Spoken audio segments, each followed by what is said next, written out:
स्वागत है। मैं हूं विनीता। प्रस्तुत है आज की ताजा खबरें। कामेश्वर स्थित दरभंगा संस्कृत विश्वविद्यालय परिसर स्थित लक्ष्मी विलास पैलेस अपनी अंतिम सांसें गिन रहा है। नौबत यह है कि भवन के ऊपरी हिस्से में लगाई गई घड़ी कभी भी टूटकर गिर सकती है, जिससे व्यापक जान माल की भी क्षति हो सकती है। गौरतलब है कि इस भवन का निर्माण 1880 में कराया गया था।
चूँकि ये जिस समय में दान दिया गया था उस समय में एक एग्रीमेंट बनी थी जो इसका पूरा दायित्व और देखरेख आपके अंदर में दिया गया है। ये यूनिवर्सिटी को दिया गया और यूनिवर्सिटी को कराना चाहिए। यूनिवर्सिटी फेंकती है सरकार पे, सरकार फेंकती है यूनिवर्सिटी पे। ऐसे में तो कभी न कभी ये धरोहर हम लोग के बीच से चला जाएगा। कितना दुख होता है इस बिल्डिंग को देख के? ये बिल्डिंग को देख के जब हम लोग देखते हैं जो क्षतिग्रस्त है तो कहीं न कहीं रोना सा नजर आता है, जिसको देखने के लिए आदमी तरसता था और उसका आज ये स्थिति हो चुका है जो ये देखने लायक भी नहीं रह जा पाएगा कुछ दिनों के बाद। ये जो लक्ष्मी विलास पैलेस है ये हम युवा वर्ग के लिए हमेशा से एक आकर्षण का केंद्र रहा है, लेकिन अब जो कुछ वर्षों में इसकी दशा और दिशा देख रहे हैं उससे काफ़ी तकलीफ होती है कि इतनी पुरानी और पौराणिक महत्व और ऊपर से पुरातत्विक समृद्धि देने वाली ये बिल्डिंग आज के डेट में इतनी ख़राब परिस्थिति में है और इसको कोई देखने वाला नहीं है। विश्वविद्यालय के पदाधिकारियों और सरकार द्वारा इसको पूरे तरीके से इग्नोर किया गया है। जो कि गलत बात है। जो दरभंगा की ये गरिमामयी उपस्थिति पूरे विश्व में दर्ज करती है, उस पर ये धब्बा बन के रह जाएगी कुछ दिनों में, अगर इसकी रख रखाव इसका ठीक से नहीं किया गया। जिम्मेवार किसे मानते हैं आप?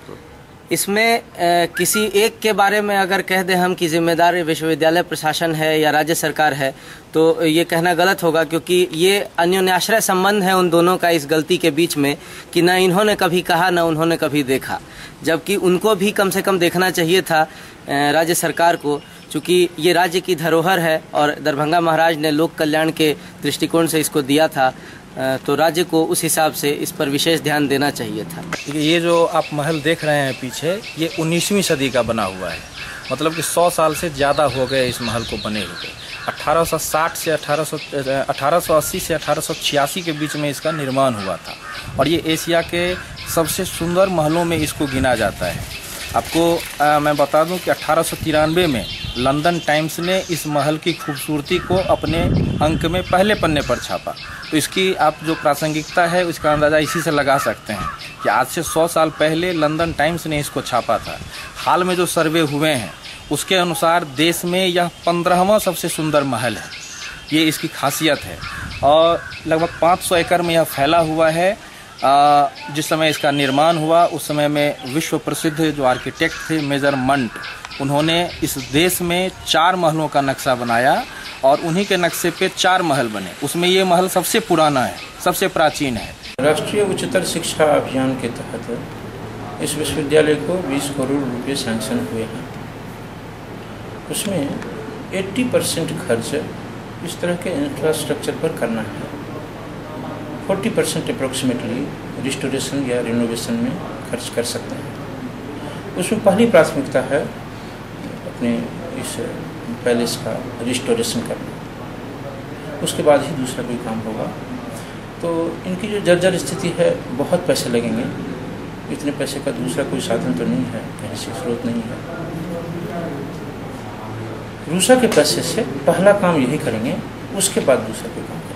पिछले वर्षों में राज्य सरकार को यहाँ से प्रपोजल गया, राज्य सरकार ने कुछ पैसे भी रिलीज किए बिहार राज्य आधारभूत संरचना निगम लिमिटेड को, लेकिन जितने का प्रपोजल है, जितने पैसे एक्सपेक्टेड हैं, एस्टिमेटेड कॉस्ट है एक्सपेंडिचर का, उसका 20% भी वह पैसा नहीं है जो रिलीज किया गया।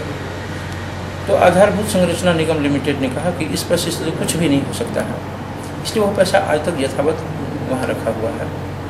और इसके बाद जो भी प्रयास हुए हैं, लगातार प्रोजेक्ट्स देते रहे हैं, लेकिन अभी तक किसी प्रोजेक्ट्स को हरी झंडी नहीं मिली है। हो सकता है कि राज्य सरकार का भी इधर झुकाव हो, वो भी करना चाहें, बहुत अच्छी बात है अगर करते हैं तो। नहीं करते हैं तो अपने पास जो पैसे हैं उससे तो करेंगे। सर, बिल्डिंग की बात की जाए तो अभी क्या स्थिति है भवन कि टेक्निकली कुछ भी कहना तो कठिन है, क्योंकि टेक्निकली तो जो आर्कियोलॉजिकल सर्वे ऑफ इंडिया वाले लोग हैं ये इस बात को ठीक से समझते हैं। जो सामान्य रूप से एक सामान्य ज्ञान की दृष्टि से देखते हैं तो लगता है कि कुछ हिस्सा तो थोड़ा ज़्यादा डैमेज है और कुछ हिस्से थोड़े ठीक ठाक हैं। तो जो ठीक ठाक हिस्से हैं उसमें भी थोड़ी बहुत प्रॉब्लम है भूकंप के बाद, और इसीलिए हम लोगों ने चाहा भी है कि लोगों को इधर से शिफ्ट कर दें। कुछ लोगों को शिफ्ट किया भी है दूसरी जगह। तो इसका जो बिल्कुल ठीक हिस्सा ऐसा लग रहा है कि मजबूत है अभी बाहर से, उसमें कुछ लोग काम कर रहे हैं, वो भी धीरे धीरे उधर शिफ्ट हो जाएंगे और रिस्टोरेशन के बाद फिर से वो वापस आ जाएंगे इसमें। मंगलवार को अखिल भारतीय धानुक उत्थान महासंघ के तत्वाधान में बिरौल प्रखंड के मजरगाही गांव में 1 दिवसीय सम्मेलन का आयोजन होगा, जिसकी अध्यक्षता जिला अध्यक्ष गोपाल मंडल करेंगे। उक्त जानकारी देते हुए जिलाध्यक्ष ने बताया कि बिहार तथा झारखंड को छोड़कर पूरे देश के अलावा पड़ोसी देश नेपाल एवं बांग्लादेश में धानुक जाति को अनुसूचित जाति का दर्जा प्राप्त है। यह दर्जा बिहार में भी मिलना चाहिए। गौरतलब है कि उक्त सम्मेलन के अवसर पर अमर शहीद रामफल मंडल की 75वीं वर्षगांठ एवं बलेश्वर महतो की 5वीं पुण्यतिथि पर उन्हें श्रद्धांजलि दी जाएगी।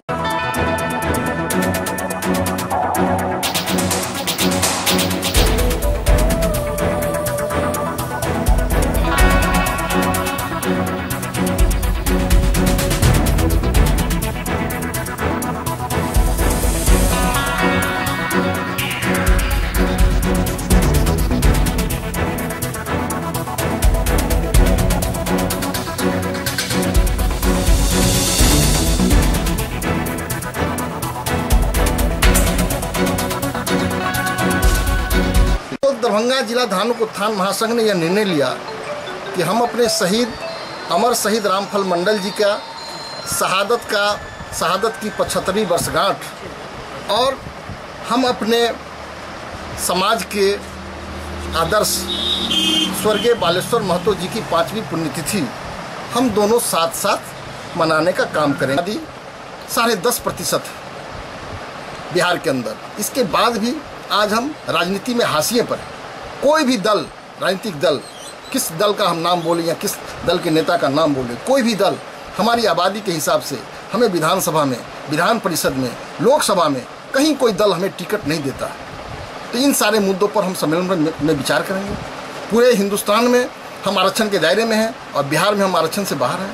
तो हम अपने मान सम्मान के लिए, अपने आने वाले जो मेरी नस्लें हैं उनके भविष्य के लिए हम लोग ये सम्मेलन करने जा रहे हैं और यह सम्मेलन एक विशाल सम्मेलन होगा। यह सम्मेलन एक नई तारीख तय करेगा, एक नया दिशा तय करेगा।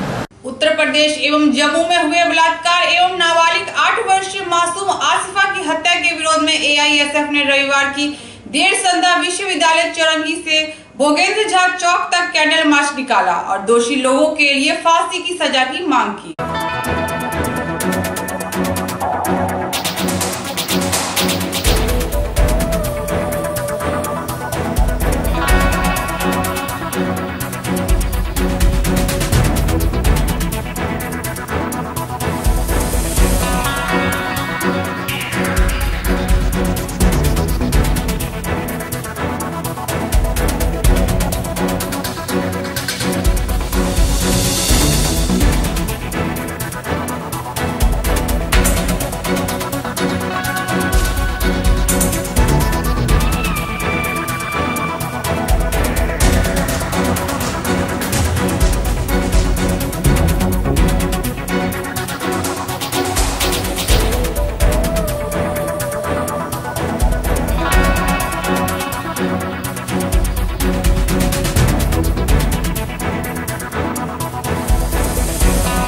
कई सालों से पूरे भारत में छात्र छात्राओं महिलाओं के ऊपर जो रेप की घटनाएं बढ़े जा रही है, जम्मू से लेकर के उन्नाव तक, दिल्ली से लेकर के गुजरात तक, हर जगह छात्राओं के साथ, महिलाओं के साथ जो बलात्कार की घटनाएं बढ़ी है, उसको लेकर के आज all India student federation Darbhanga जिला परिषद की ओर से कैंडल मार्च निकाला गया है। और जो ये योगी सरकार अपने विधायकों को बचाने का काम कर रही है, ये मोदी सरकार, केंद्र सरकार जो अपने वन मंत्री को बचाने का जम्मू में काम कर रही है, उसके खिलाफ आज हम लोग विरोध प्रदर्शन कर रहे हैं। और मांग है हमारी कि जो वन मंत्री और यहाँ के जो विधायक हैं उनके ऊपर कड़ी से कड़ी कार्रवाई हो और दोषियों को फांसी मिले। यही कहाँ से कहाँ तक कैंडल मार्च निकाले हैं? आज दरभंगा जिला परिषद एआईएसएफ की ओर से विश्वविद्यालय चौरंगी से लेकर के और आयकर चौराहा पर यहाँ कैंडल मार्च आया है, यहीं पे आकर के सभा का में तब्दील हो चुका है। क्या नाम हुआ?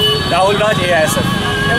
आज कैंडल मार्च निकाला गया। आज हम लोगों ने विगत 2 दिनों जो घटना हुई है, एक उन्नाव रेप कांड और दूसरा कठुआ में जो रेप कांड हुआ, और भारत माता के तिरंगा को लेकर और उस दोषियों के समक्ष जो प्रदर्शन, उसके पक्ष में प्रदर्शन कर रहे हैं कुछ कथित राष्ट्रवादी, उनके खिलाफ हम लोगों ने ये कैंडल मार्च निकाला है और मोदी और योगी के सरकार को चेतावनी देने का काम किया है इस कैंडल मार्च के माध्यम से कि आप सत्ता का दुरुपयोग करके भारत के बहन बेटियों के साथ, इज्जत के साथ जो खिलवाड़ होता है, उसको अगर दबाना चाहिएगा तो हम लोग और तेज उग्र आंदोलन करेंगे।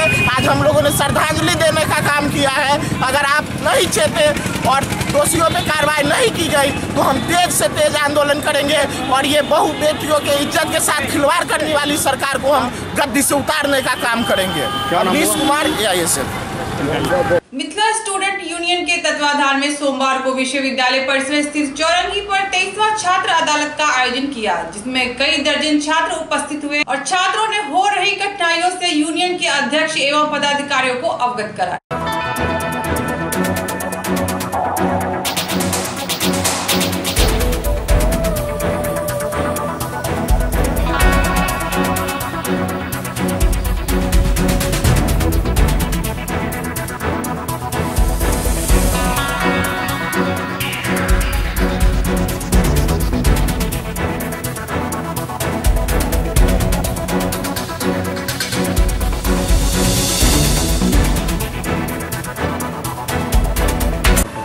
आज हम एनएसयू का सदस्यता लिए हैं। इनके कार्य इनके कार्य देख के आज मैं MSU का सदस्यता लिए हैं। जैसे कि वार्ड था तो जहाँ सरकार नहीं पहले पहुँच पाए वहाँ MSU पहुँचे, MSU पीला टी-शर्ट पहुँचा। और जहाँ तक ये छात्र अदालत सोमवार को लाए थे, मेरे 2-3 भाई थे, तो मैं 6-7 महीने से लगभग चक्कर काट रहा था। विश्वविद्यालय का वहाँ समस्या जाते थे, मिलते थे, कोऑर्डिनेटर से मिलते थे, तो समस्या का समाधान सुनते थे लेकिन इग्नोर कर देते सुन के। फिर MSU का सोमवार को छात्र अदालत यहाँ पे आके बताए तो सागर भैया सब थे, तो दोनों तीनों को ले जाकर वहाँ समस्या 2 से 3 दिन में मेरा समाधान हो गया। और मेरा ग्राम मैशाम मधेपुर प्रखंड मधुबनी जिला के अंतर्गत आता है। नाम क्या है? गोपाल कुमार झा। और मैं यहाँ दरभंगा में MLSM कॉलेज से पढ़ता हूँ। सदस्यता लिए? जी। कितना चार्ज लगा सदस्यता का? 10 रुपया लगा।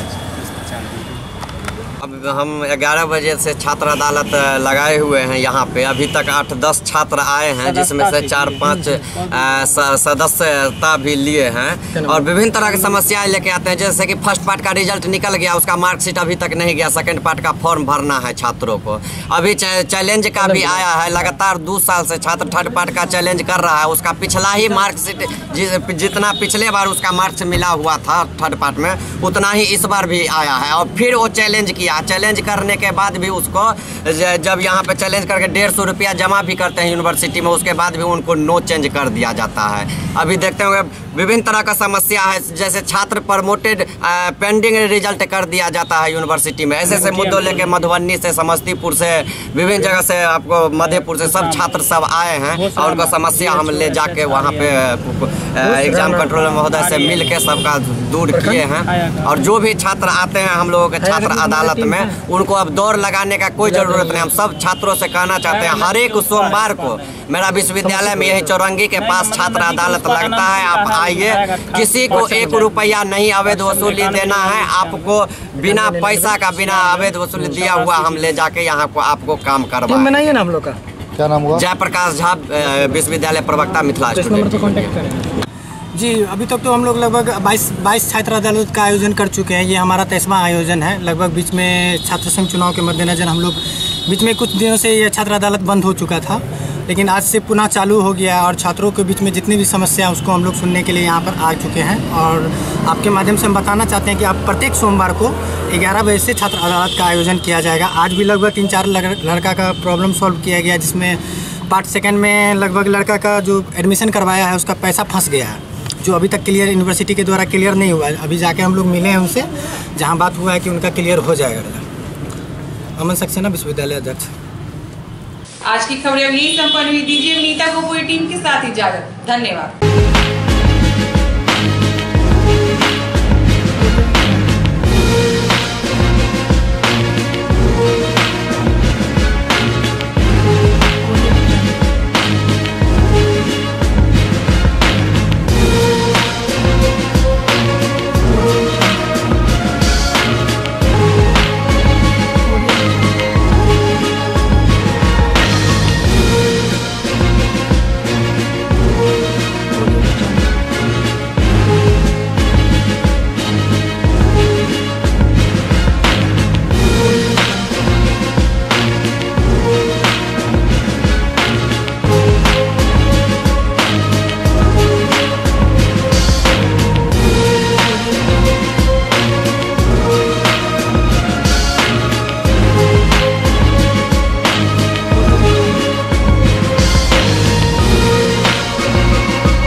एक बार सेवा का मौका अवश्य दें।